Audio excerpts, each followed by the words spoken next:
Depuis l'Antiquité, le delta du Nil est le grenier à céréales de l'Égypte. Le village de Kafr el-Sher est un lieu propice à la production du riz grâce à son importante irrigation.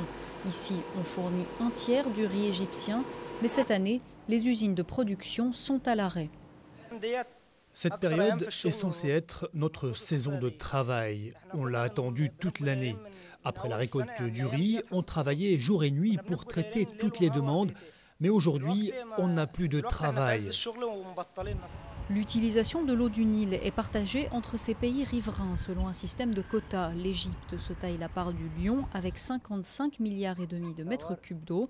20% de ce quota vont à la culture du riz, un chiffre trop élevé selon le gouvernement qui a décidé de diminuer de moitié les surfaces cultivées en riz. Chômage, pénurie et perte des marchés, les conséquences de cette politique de rationnement pourraient être dramatiques. Les marchés que nous avons difficilement gagnés, nous allons les perdre. Au lieu d'exporter, nous devrons importer. Et au lieu de gagner des devises étrangères utiles à l'économie du pays, nous devrons en acheter. Alors, nous aurons les mêmes problèmes qu'avec le blé. Diminuer n'est pas du tout la meilleure solution. Comme ceux du blé, les prix du riz pourraient alors flamber, rendant la denrée inaccessible à une bonne partie de la population égyptienne. Pour éviter ça, début juin, le gouvernement a interdit l'exportation du riz, une mesure qui semble efficace, mais jusqu'à quand ?